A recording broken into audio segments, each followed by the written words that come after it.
Welcome to the Impractical Show, your new favourite place for TV and film breakdowns. I'm Kyle, and last week we got our second look into Spider-Man No Way Home through a full trailer. It was detailed and action-packed, and answered a lot of questions that the teaser left us with, but also gave us some more. So today, we're going to go through the trailer, break it down, find all the Easter eggs, and go through some of the theories I have after watching it.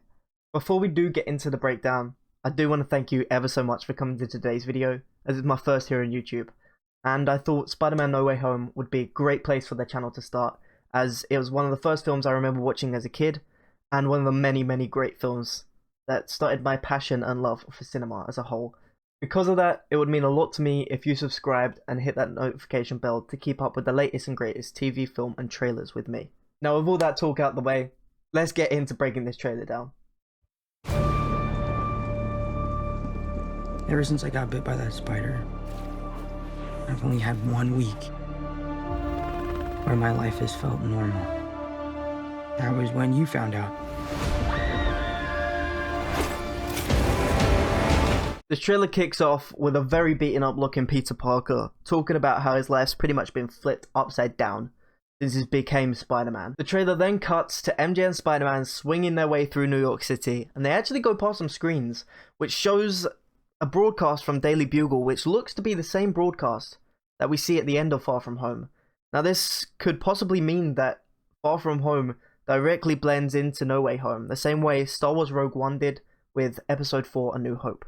After all that swinging, it looks like Spider-Man wants to take a break, and he stops himself and MJ on top of Queensboro Bridge, which is actually positioned next to the Roosevelt Island tram line, which is where Green Goblin and Tobey Maguire's Spider-Man had their first showdown. We then see Spider-Man take MJ into some train tunnels, possibly to escape all the news helicopters that we see previously, but they almost get hit by a train, and for a split second on the screen of the train we get to see an M, which shows us that it goes through Queens in Brooklyn, which is actually where Miles Morales grew up.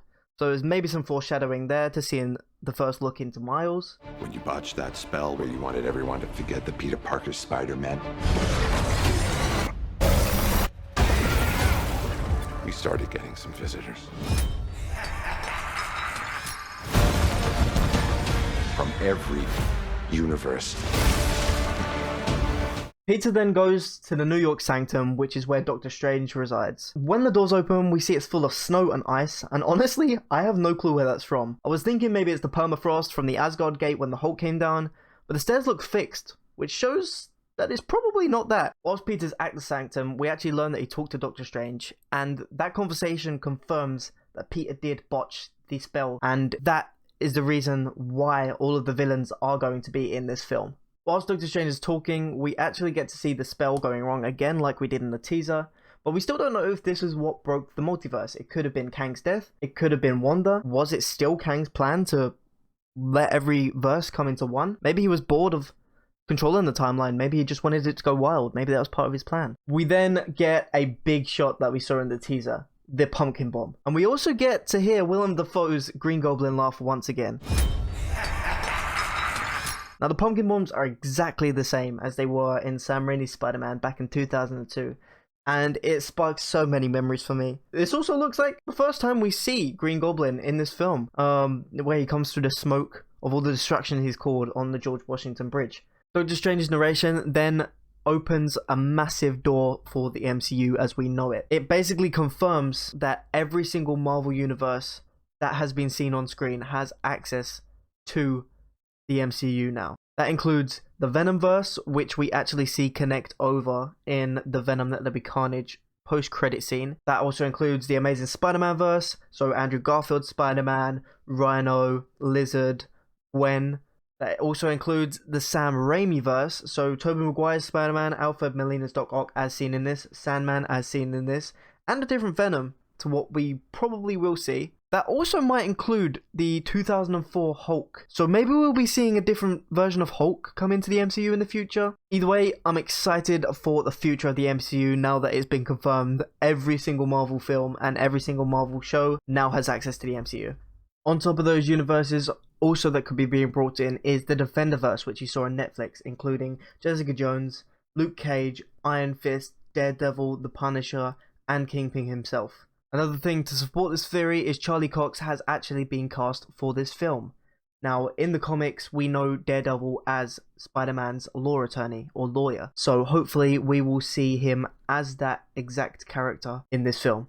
We then see what looks to be Electro attacking Spider-Man in his brand new black suit. Now, this Electro could be a new one, it could be an improved version, but we'll talk about that a little bit later on in the video. But Spider-Man's black suit, it looks like it could be either a suit turned inside out, it could be a suit specially made for electricity, but it's definitely been hand modified. We can tell this through all of the wires hanging off here and there. We see duct tape placed in random spots. And later on in the trailer, we actually see what looks to be like a phone duct taped to his chest, where we can see Ned and MJ.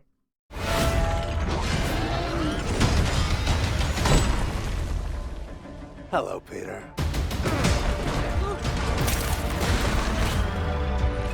You're not Peter Parker. I'm sorry, what was your name again? Dr. Otto Octavius.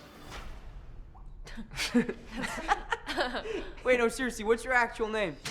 We then get another huge scene from this trailer. Doc Ock and Spider-Man fighting, but it's not the Doc Ock that he's used to fighting. Now, we know that this is the exact same bridge as we see Goblin on earlier on in the trailer, but this looks to be like it took place before Green Goblin's attack on the bridge, as all the cars in the background that were blown up previously actually aren't blown up yet. This bridge looks like it's going to hold some super serious significance in this film, as not only does it look like the first place we see the Green Goblin, it also looks like the first place we see Doc Ock in this film. We get the famous "Hello Peter" line, which looks to be in the wrath of this fight, or maybe at the beginning, we don't know. But what we do know is that Doc Ock comes from the exact moment we see him fading into the Hudson River in Spider-Man 2. Now, this bridge is actually the George Washington Bridge, which we can see on a sign above the bridge in both the scene where Spider-Man and Doc Ock are fighting and where the Green Goblin comes in. What we also know is that Doc Ock's lab was actually positioned on the side of the Hudson River. I think this gives us even more reason to believe this is where he comes into the film. After the bridge fight scene, it looks like Doc Ock somehow does capture Spider-Man, and we also see he has a big hole in his Iron Spider armor, as is being hung upside down by Doc Ock's arms. It looks like Doc Ock purposely is targeting this area because he knows it's vulnerable, but Iron Man's suit being linked with his brain, the Iron Spider suit knows that there's a hole in his chest, and it needs to cover that because it's being targeted. So it moves all of the nanoparticles from the mask and the helmet to his chest. Now, with Tom Holland's face being exposed as Peter Parker comes one of my favorite lines from this trailer. You're not Peter Parker. Now, the reason this is my favorite line in the whole of the trailer is because it actually confirms that Tobey Maguire's Peter Parker exists in the MCU now. It doesn't confirm that we'll see him, but we might just get some kind of reference to the Sam Raimi films or Sam Raimi's Spider-Man himself. What this line also does is actually answers one of our questions we were left with from the teaser trailer. How did Doc Ock recognize Spider-Man? And obviously, now that we know he didn't recognize Tom Holland's face, it must have been the suit. He must have saw the Spider-Man suit, or what looked like his Spider-Man suit, and put two and two together. After all that question answering, we then see Doc Ock, MJ, Peter Parker, and Ned in a basement of some kind. Now, we don't know where this basement is, but to me, it looked like part of the New York Sanctum. The reason I say so is because of the old architecture that Doc Ock's standing in, and because we see a little bit of rubble, and it also looks like a lot of artifacts are in the background. There are others out there. We need to send them back. So, Scooby-Doo this crap. You know, all this is kind of your mess. I know a couple of magic words myself, starting with the word please. Please, Scooby-Doo this crap. The next clip in the trailer shows us that Statue of Liberty has a new look. She's now brandishing a copper shield resembling Captain America's shield instead of the torch that we're so used to. Now, my theory is that it's a subtle reference to Captain Carter from the What If series. Maybe somewhere along the line we'll see her come into the MCU live action films. Hoping that that happens, because that was a really cool episode to watch, and she is a really cool character throughout the What If series. On the scaffolding, we do see a poster which reads Lady Liberty, the newest Avenger. In this clip, we also get a look at Electro in storm form coming through the clouds from the city to the Statue of Liberty. Now, I personally think this is going to link two other scenes that we see in this trailer. The big battle on top of the Statue of Liberty, and also a battle, or rather collection of villains, where we see Sandman and Electro kind of bonding at some kind of building. After the Statue of Liberty clip, we then hear Doctor Strange tell Peter Parker that there are others that need to go back to their own universe. This could imply that there are other Spider-Men that need to be put back to the universe, that there are other versions of the villains that he's fought already that need to go back, or the fact that there are just other villains apart from the already seen Green Goblin, Electro, and Doc Ock. We then get a shot of Spider-Man's new black suit, which further shows us all of the wires hanging off it, the duct tape, the phone strapped to the chest that I talked about earlier. And in the background, it looks to be the Amazing Spider-Man's version of Electro, strapped down to the electric pylons. The reason I say it's the Amazing Spider-Man's version is because he is blue, and every other time in this trailer that we've seen Electro, he is yellow electricity. Now this could be the point Spider-Man defeats the Amazing Spider-Man's version of Electro, or it could be a point Electro decides that he needs to upgrade and he starts adding things to his suit, which I'll also talk about later on in the video. But in general, we see Electro strapped down, look to be at the end of the battle that we see earlier on in the trailer.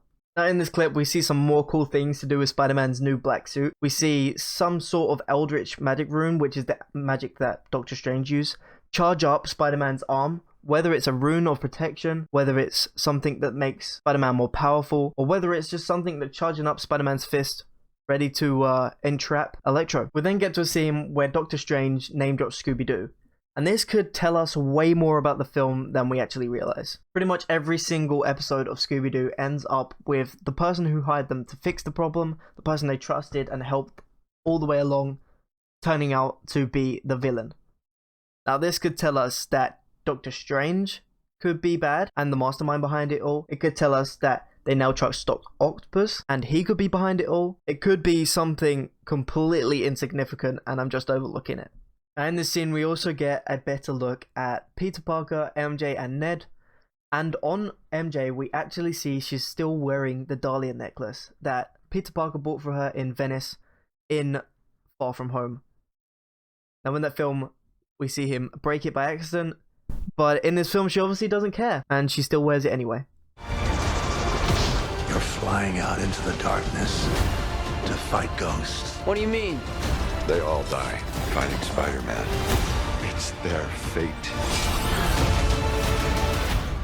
I'm sorry, kid. Yeah, me too. Don't.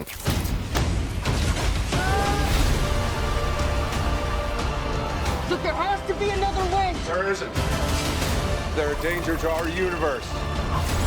You're not gonna take this away from me. Now we get a look at one of the scenes I was referencing earlier when we was talking about the Statue of Liberty. We now see Sandman and Electro either fighting together or against each other. Either way, they're attacking a building. And what's cool about this scene is that we see a Daily Bugle van. Now with that Daily Bugle van comes a very familiar character, J. Jonah Jameson, reporting on the scene himself. Now in the scene we see the exact same poster that was on the Statue of Liberty, but this time it's on the side of a bus stop, showing that there's a big brand going across the whole of New York. We then go back to the scene where Doc Ock, MJ, Ned and Peter Parker are all in the basement together, and Doc Ock is calling the other villains ghosts, which is kind of a reference to the Scooby-Doo that was referenced before. You know how paranormal activity is explored in it. As he says, flying out into the darkness, we see Electro phasing from spot to spot in the air in his electric form.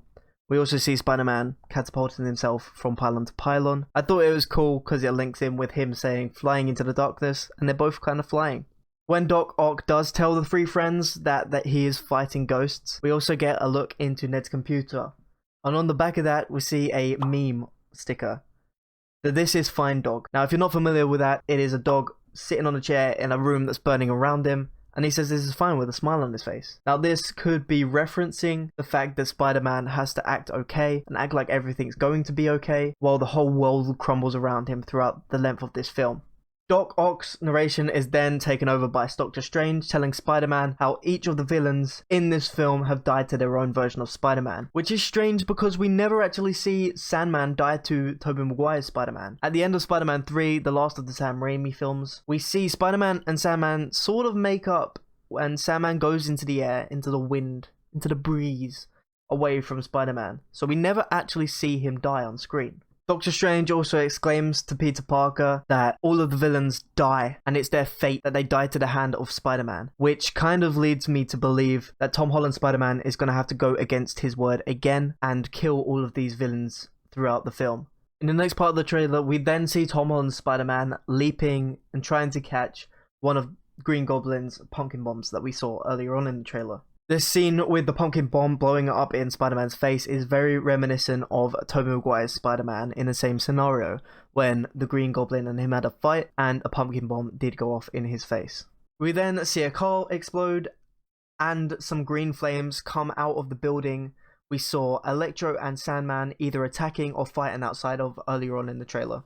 I think these are two scenes of two different explosions, the car outside being the first one, and the green flames being from the exact same explosion that went off next to Spider-Man from the pumpkin bomb. The trailer then cuts to the point which answers one of the other questions we had from the teaser. Why were Doctor Strange and Spider-Man fighting over the box? Turns out the Spider-Man actually steals the box from Doctor Strange. Now we don't know what this box is, maybe it's some kind of prison. Personally, I feel like it's something to do with the spell that went wrong, or sending something back to the multiverse. With Spider-Man and Doctor Strange fighting, we're bound to get some amazing scenes, which is what we see in this trailer, with Doctor Strange forcing Spider-Man to catch himself with his own web, lassoing him back, and then doing the exact same soul push that the Ancient One did on Stephen Strange back in Doctor Strange, and that the Ancient One did on the Hulk. In one of these amazing fight scenes, we see Doctor Strange and Spider-Man fighting on some sort of train, which looks to be an illusion casted by Doctor Strange's Eldritch magic, and he signifies to Spider-Man that this is the only way, similar to how he did to Iron Man back in Infinity War. This to me kind of blends how Tony and Peter are very similar in character and how important they are in the MCU as a whole. We get another look at the building where we see everything happen. Aunt May is now running what looks like towards something with a very distressed look in her face and a bag of some sort of item in hand. In this clip, we see Doc Ock's arms bonding with some nanoparticles which look like they came from the Iron Spider suit. My guess is these are the same particles that were missing from Peter Parker's suit earlier on when Alfred Molina's Doc Ock was hanging Spider-Man upside down. Just one scene over from when we see Alfred Molina's Doc Ock get their new fresh paint job, we actually get a look into Electro's new style. Now it looks like this Electro is going to be brandishing his mask, his famed mask from the comic books. Very reminiscent, but this time it's made out of electric rather than actual material. On his body you can see what looks to be some metal braces going down his arms, his legs, he's got the chest plate, and he's got a belt. But on that chest plate there's a blue circle which looks to be Iron Man tech. Iron Man's arc reactor to be exact. Now there's talk and a theory that these adaptations to his costume help him shoot the electricity as powerful as he wants and control it better. My theory, however, is that this could be a completely new Electro from a different universe to what we've seen in the Amazing Spider-Man. Or he could have just improved and worked with the rest of the villains in this film to direct his energy correctly. Then we see Doc Ock falling from a building with what looks to be an electro attack coming from it. My theory on this is that with the arms seeing that Tom Holland's Peter Parker isn't their Peter Parker or Tobey Maguire's Peter Parker, they allow Otto Octavius to take over them rather than controlling him. Peter, you're struggling to have everything you want while the world tries to make you choose. It's all my fault. I can't save everyone.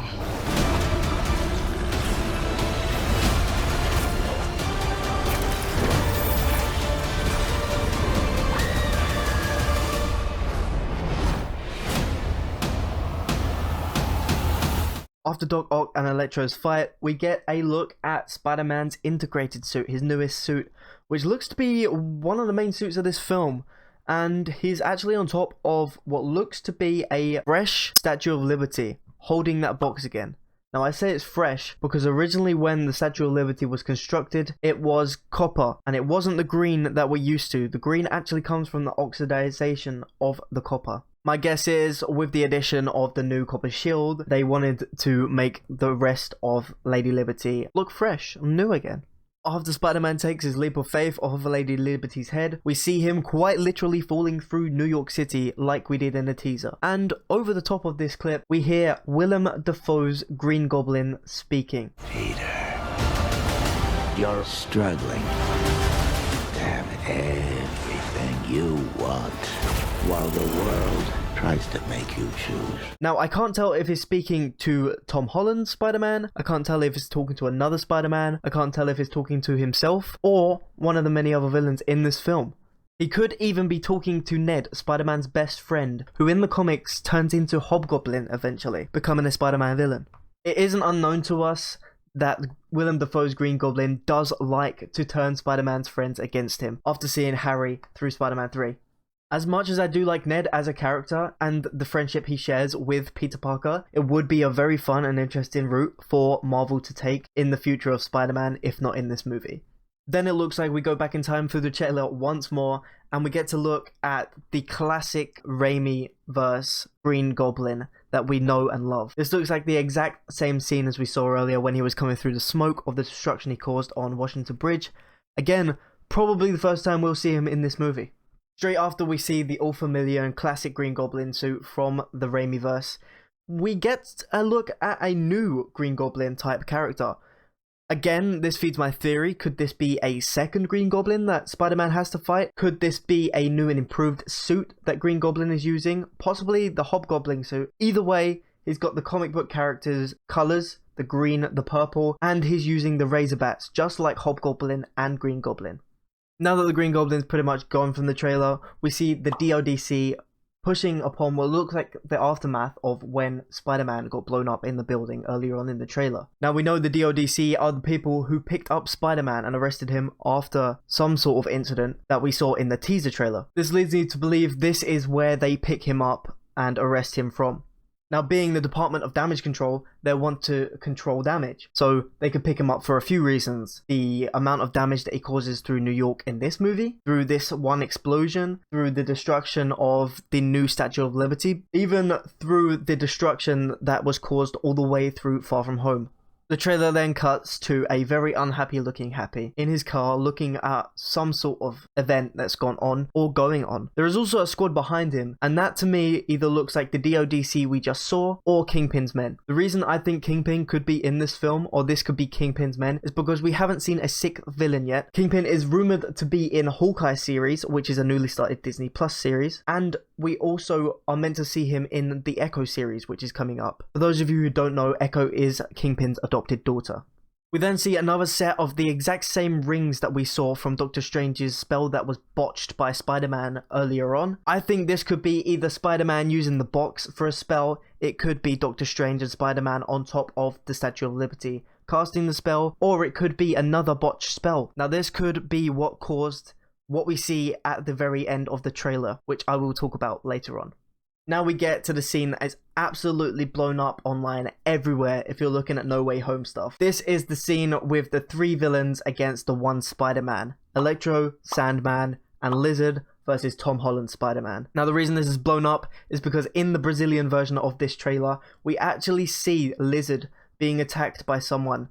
We don't know who, because it was cut out. There is theories that this invisible someone is actually Andrew Garfield's Spider-Man. If you look closely in our version of the trailer, you can actually see the Lizard is aiming somewhere else apart from Tom Holland's Spider-Man in the middle. And if you look even closer, you can see that Electro is not actually aiming at the same Spider-Man either. This leads me to believe that there is three Spider-Man in this scene. Two of them has just been cut from the final cut. These three Spider-Man are, of course, Tobey Maguire, Tom Holland, and Andrew Garfield. The trio that have been loved all the way through. After that big scene where Tom Holland's Spider-Man goes up against the three, again, I don't think it's just Tom Holland's Spider-Man. But after that, we get to see a bit of the action where Electro chases Spider-Man down the scaffolding, and again, we get to see the copper skin on the Statue of Liberty. If you look closely, some of the spots are still green where it's either oxidized while they're working on it, or they just haven't removed the oxidation yet. I think that little detail in the film has actually shown us how the villains have been given a whole new fresh start, almost opening like a new layer for themselves. It could also show us how Spider-Man gets a fresh start at the end. Maybe the spell worked and erased the memory that he is, in fact, Peter Parker. If the spell does work and everyone's memory of Peter Parker and Spider-Man being the same person has been completely erased, I can see Peter Parker walking away from the suit as he did in the comics, as he did in Sam Raimi's films, just because he has tried to live the double life before, it didn't work out, and he wanted a break from the whole hero act. The film ending with Peter Parker hanging up the suit could also be why Tom Holland has said that he doesn't feel it's right for him to return as Peter Parker anytime soon in the MCU. At some point in this battle, the Statue of Liberty shield does fall from its place and destroys all of the scaffolding that was there, causing MJ to fall off, and Ned dives after her, hanging onto a pole. I believe this is going to be a big part of the film where Tom Holland's Spider-Man has to choose whether to save MJ or Ned, while the other two Spider-Men are possibly fighting the villains off, keeping Ned and MJ and Tom Holland's Spider-Man safe. If I had to bet who Spider-Man was going to choose in this situation, I would say MJ, which also feeds the idea that Ned could possibly go down the Hobgoblin route. Maybe he sees Tom Holland's Spider-Man pick MJ over him, making him think things, making the Green Goblin come into his head, becoming the Hobgoblin over the course of the film. If the shot of MJ falling off the scaffolding backwards towards the ground and Spider-Man diving after her felt very familiar to you, you're not alone. This is because all of the cinematography used is very, very similar and almost used to recreate Gwen Stacy's death scene in The Amazing Spider-Man 2. The fact that the two scenes are very similar could imply maybe Andrew Garfield's Spider-Man coming in to save MJ as sort of a redemption arc story, or maybe just implying that Andrew Garfield's Spider-Man and maybe even Gwen Stacy could be in this movie. I also have a theory on whether MJ dies in this scene or not, so stay to the end of the video for that. What's happening? They're starting to come through, and I can't stop them. At the end of the trailer, we get the title roll, and then we get some kind of, I guess, post-title scene. And in this scene, we see Doctor Strange on top of Lady Liberty's torch, looking into the sky where 3 cracks are happening. And in this scene, we hear Doctor Strange tell us that there are people coming through and that he can't stop them. Now, there are 3 cracks, so to me, this tells me 3 different universes are merging into the one. I'm not sure what universes or where they're coming from. I'm not even sure who they are. Now, as I said before, this could be a point in the film where a second wave of each of the villains he's fought already come into the film, and then he has to go through the whole process again. This could be something that completely changes the MCU as we know it. It could be something even crazier than that. Now, this part is the bit that leaves us with the most questions from this trailer. Could there be more cracks behind us? Maybe 6 total, which would signify the Council of Kang? Will it be one big super powerful army coming through? Will it be loads of different universes coming through at once to attack Spider-Man? Will it change the whole line of the MCU as we know it? The questions go as big and as far as you can think. I guess the only time they're going to be answered is when we watch the movie, whether that's through the post-credit scene, whether that is in the movie itself. If you missed anything I've pointed out so far, like the breakdown, or just found some of the points I made very interesting, please like the video, and let me know in the comments section your favourite part of this trailer. Personally, my favourite scene from this trailer is definitely where Spider-Man is leaping towards the 3 of what will hopefully turn out to be Sinister 6 villains that we will see. I think it is more than one Spider-Man in this shot, but movie magic, it could be a completely different hero that we never expected. Now onto some of the bonus theories that I haven't really touched on in a deep detail or at all so far, but yeah, let's get into that. So the first theory that I want to explore is one that comes from the very first scene of this trailer, where we see Spider-Man looking very beaten up with the rain coming down his face, and then we have his narration. Personally, in this scene, I feel like Spider-Man is mourning someone, whether it be Aunt May, whether it be Ned, whether it be Happy. It could even be other Spider-Men that have sacrificed themselves during the length of this film. I even think that it could be Tom Holland's Spider-Man sacrificing himself. Maybe he cast himself into another universe to save the MCU as we know it, leaving him with no way home. As well as giving the title of the film some meaning, this would also give another reason as to why Tom Holland could not want to return to his Spider-Man role yet. Now, the second thing I wanted to talk about is less than a theory than it is a thought on where I feel like this film is going to take us on the path of the MCU. Now, I very much feel like this film is going to lead us straight into Doctor Strange and the Multiverse of Madness, which I believe is going to be the Marvel Universe's or the MCU's version of the House of M storyline.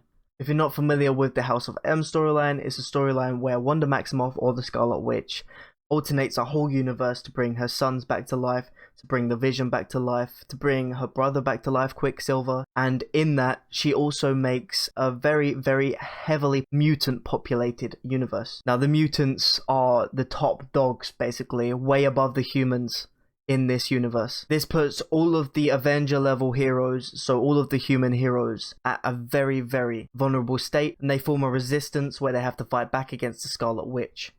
I feel that they're gonna go the House of M route so that they can bring mutants into the MCU, so that we can see the Deadpool crossover, so that we can get introduced to the new wave of X-Men, so that we can also get an expansion on Monica Rambeau's Photon that we see in the WandaVision series. Another thing that leads me to believe the Marvel Universe will be welcoming mutants soon is the fact that the battle takes place on top of the Statue of Liberty, which is also the X-Men's final battle place against Magneto in the first X-Men movie. In this fight that takes place on the Statue of Liberty, Magneto is actually fighting for his right to set his ideal straight. The ideal that he wants to set straight is that mutants should be top dogs, much like the House of M storyline. Now this idea could be a huge stretch, but it's just the assumptions that I'm making based off of what's happened in the MCU so far and what has yet to happen that happened in the comics. Now onto the third and final thing I wanted to talk about in this little section of bonus theories. Will MJ survive the fall? With this, I've looked a little bit closer, done my own little bit of detective work, and found some minor details you could have missed in this trailer. Now these details are very subtle, but they're a big reason in why I think MJ survived the fall. If you look at the clip where she's falling very carefully, you can see on her forehead she has no cuts whatsoever. Yet in a clip shown earlier, when we see MJ and Spider-Man hugging with what looks like a sunrise in the background, there is a cut on MJ's forehead. Now the reason I think the sunrise is important is because it could be after the Statue of Liberty scene itself, as it takes place at night. This, along with the fact that we don't see any cuts or evidence of a cut being there when MJ has fallen, pretty much proves to me at least that MJ doesn't die in this scene. With all of the breakdown and the theories that I have out of the way comes the end of the video. If you enjoyed the video, the breakdown and the theories that I had, please subscribe, hit that notification bell to make sure you stay up to date on when I post a new video, like this video, and make sure to leave in the comment section below your favourite part of this trailer. If you want the latest and greatest TV and film news, I do post that on my Twitter at Impractical TV. If you want to come and hang with me live, or if you just want to talk about something from this video or any of my other videos, I do stream every Monday, Wednesday and Saturday at twitch.tv/ImpracticalTV. If you're already doing all of that or doing none of that and just want to talk to like-minded people, then join my Discord server, the link will be down in the description below. Thank you for exploring this trailer with me today. See you in the next video, and as always, ciao for now.